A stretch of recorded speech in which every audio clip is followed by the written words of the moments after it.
Hey guys, it's Emmy, and welcome back to my channel. So today, I'm not gonna sit here with my face cam on. I'm gonna do something a little different. The other day, I found my old Wattpad and like the stories I used to write when I was like fucking 16 or something. And I kind of want to read them because they're so incredibly edgy and very much typical of what you would usually find on Wattpad. So I thought it'd be kind of funny to read what I used to think was good back in my day. So stay tuned if you want to see that. So a little bit of context on my webpad. Also, don't find it, please, because don't try searching for it. It's terrible. But it was a shared Wattpad that I was sharing at the time with another girl, and we would write stories in it and just basically publish them in the hopes of like I don't know, fucking writing things that made sense. But they were never really good. I don't think at least. But I remember I used to spend a lot of time just sitting here and writing. So I want to see what the fuck I was doing back then, because I really was on some edgy mentality, which 24 right now. I'm not as edgy as I once was. I was only 10 when it happened. I remember it in vast detail like it was yesterday. I had been gone to my aunt's house for the summer. I hadn't been there in so long I barely remembered the place. It was a small cottage surrounded by small woods, a fairly pleasant place. Back then I had been horrible at making friends. I had a bit of social anxiety, which really didn't help my case. I didn't spend much time outside, for I didn't like the feeling of loneliness I would get at the sight of the other kids playing around together. I dreaded having to go out and meet new people as much as I dreaded having to interact with guests when my aunt would have them over. She would make me stand there and greet them properly. Half of the time, she had over guests I had never seen but somehow knew about me. They would tell me how much I had grown and how I was just adorable when I was just a baby. All the usual talk one would expect. That particular day, my aunt had over a tall man with a somber coat who arrived accompanied by a small girl.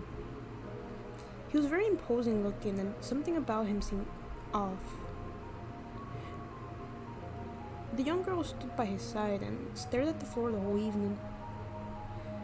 My aunt and him talked and talked for hours, and after all the small introduction, I proceeded to go to my room. I heard them talk from downstairs loudly. Laughters and sounds of cups of wine. I heard my aunt call me back down shortly after. I sighed and proceeded to walk downstairs. Arthur, I want you to talk to Mr. Henry here for a bit. He has some things he would like to ask you.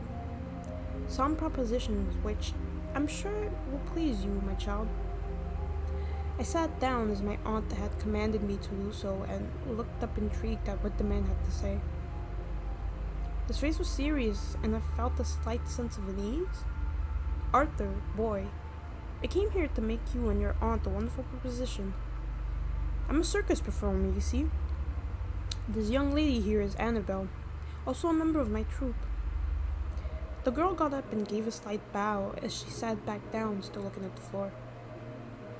I would like to invite you to join my circus.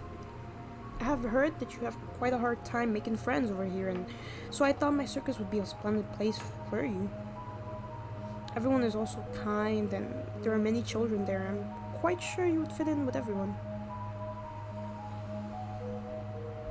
I looked back at my aunt, who had been standing there with her arms around my shoulders. She gave me a smile and nodded as I looked back at the man with the same sense of unease. Arthur, she said, I think this would be a great idea. A marvelous idea, in fact. A circus. Doesn't that sound exciting? Doesn't it sound fun? I think this might help you do well, child. For all you ever do is stay up in that room of yours and read all day. You need to go out, experience new things. Live, child. I looked at the floor slightly and felt a knot in my throat. Join the circus? But why me? I have no talent whatsoever. It is settled, Henry. Arthur shall be more than happy to join your marvelous troupe. He shall pack his bags tonight and leave by morning. Isn't that right, child? I looked up at my aunt with shock. She merely smiled at me insistingly, and I slightly nodded back at Sir Henry. Perfect then. I shall be back tomorrow morning to pick up the lad. I will be looking forward to working with you, young Arthur, he said as he looked down on me with his big grey eyes. I shall go for now. I am a busy man. I will take good care of your boy, madam. That I promise you. Good care indeed. He walked towards the door with the young girl and gave a slight bow before heading out. I remained there sitting, staring at the door closed behind him, and I couldn't help but feel sick. Morning came far too soon. I got up and looked at my luggage. All my things had been put in there rushfully. The only things that I had been denied were my books, for my aunt had said I wouldn't have any use of them while being in the circus. The dreaded moment arrived, and I heard the bell downstairs. Sir Henry was standing there in the same dark coat as he wore it the previous day. He came with a different child now, not any older than the previous one. He bowed to my aunt and proceeded to walk to the living room.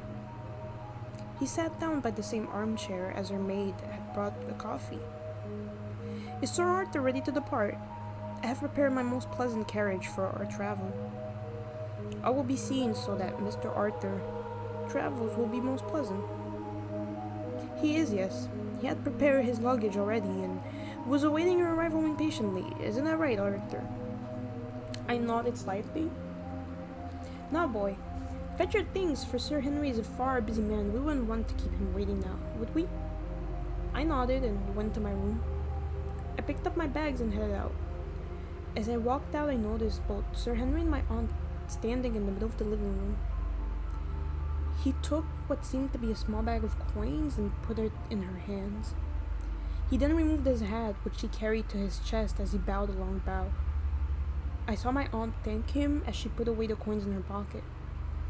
I stood there in the hall, hidden behind the wall, to make sure they wouldn't see me as I heard them talk. I thank you for keeping your end of the bargain. Make sure he is well. He's my sister's son, and I wouldn't want her to worry. She's already far too ill. We mustn't make things harder for her. Do not worry, madam. He is in safe hands. I would hope so. Dear heavens, what is taking this boy so long? Arthur! Arthur, would you hurry, please? I walked out of the hall, my eyes clouded by oncoming tears. I was being sold? I was being sold to this man? Why? Why would my aunt sell me to such a man? I looked at her with my tear-filled eyes, pleading. It is fine, boy. There is no need to be in such a state. I shall go visit whenever I can. Sir Henry will take good care of you now. Now go. I walked up to Sir Henry and watched as they said their farewells. I knew it wasn't going to be fine. I knew he wasn't going to take care of me. I could tell in those piercing grey eyes of his that nothing good could come from such a man. It has been a week now since I've arrived at the circus. As I'm writing this down, I had been stuck in this room for almost 4 days. Sir Henry was, as I thought, a sick man. I have found out that his circus is but a scam to get people to carry sick experiments on. I have seen far too many things to doubt the evil intent of the man. He has a lab hidden under one of the tents. He gets children to follow him there, and then they never come out. I went down there. I saw what should never have been seen. One particular night, he asked Penny, a young trapeze artist, to follow him out the back of the tent, for he had something he wanted to discuss with her. I looked as they walked out, and I couldn't help but be curious. I followed them and saw him carry her into a big red tent. This tent was off limits to all, he said. No one should venture it unless summoned there. I had set in my mind to find out what remained hidden there. On a day where Mr. Arthur had to go out of town for some hours, I gently snuck out from the group and ventured out back to the same red tent. It was a very dark place.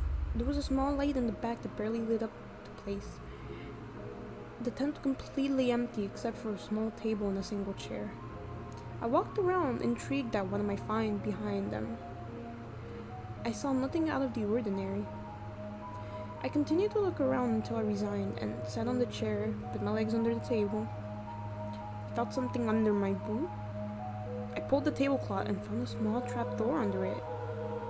I felt the same sense of unease as when I had left my aunt's house. I looked back quickly to make sure no one saw me. I sighed as I saw no one. I gently got down on my knees and crawled down the table. I lifted the trapdoor as a cold gust of wind and the smell of decay hit me. I took a deep breath and managed to nurture enough courage to go down there. The place was so dark and cold. The smell was horrid and I could barely stand to remain there a second longer, but it was too late to turn back now. I had to know what was down there.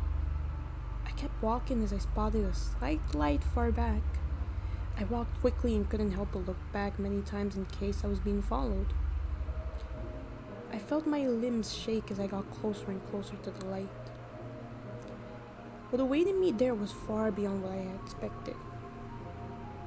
There stood enormous glass tubes filled with some sort of strange liquid. Inside it were some things I couldn't quite distinguish. I looked at it closely.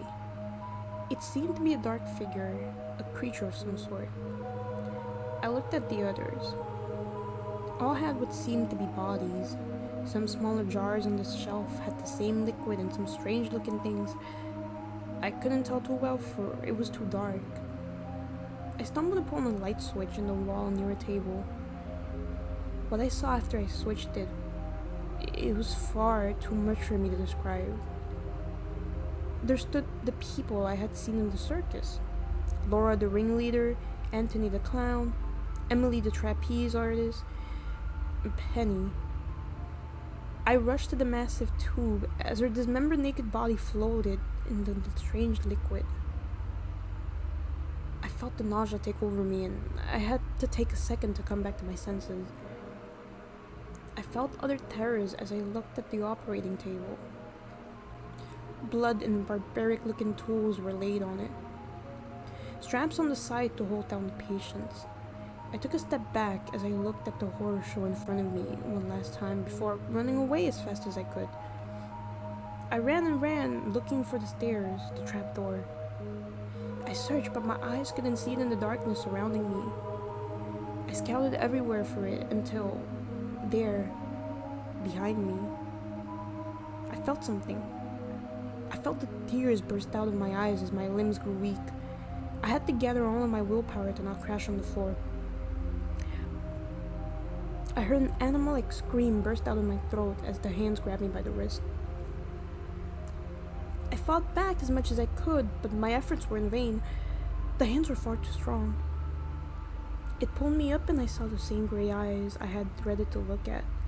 At my aunt's place, the day I was sold to this horrid place. I heard my begging screams from afar, as if I was looking at the scene as a spectator and not as my own. I heard it resonating on the thick walls and the echoes through the short passageway. I could no longer feel anything. My body was numb now. I could only hear the yells, see the hands strap me down on the table, hear the tools dragged across the table, see the gray eyes stare deeply into my soul as the bloody tool got closer and closer to my face. I can only write. I've lost the ability to speak. It was taken away from me that night. I write this letter with all the courage I have. He will come for me soon, I know it. Before I came down here, I had told Julie, my closest friend in this sick place, of my plans. I told her if I wasn't to return that night, to call the authorities and have a search party look for me. I knew something bad was awaiting me here. This may be the last letter I ever write. I will keep it hidden under a loose wooden board I came across while stuck in the room, hoping someone will find it and know what happened to me, and to all of us here in case this place was to say, disappear in a fire or anything of the sort. I hear him coming for me. Whoever may read this, please remember me. Arthur Macabre. This boy was sold into the Solar Circus. I heard the intercom go off loudly. The museum was closing soon, it said.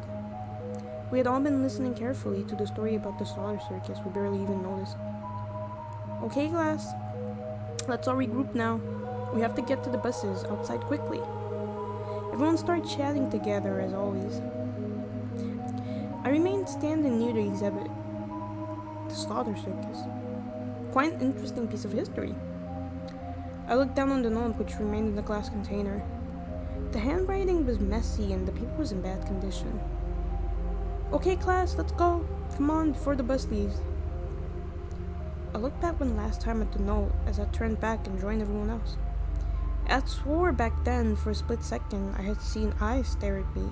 Big, gray, lifeless eyes? Trash. The fact that I wrote this is embarrassing. I got really fucking lost in that one. That one's that was a long fucking story. A long fucking creepypasta I wrote back then. That shit might be the whole video. That was a fucking long story.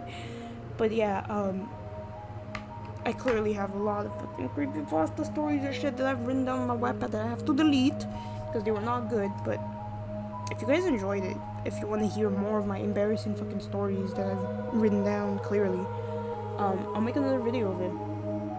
If anyone wants to see that. But yeah, until then, I'll see you guys in the next video.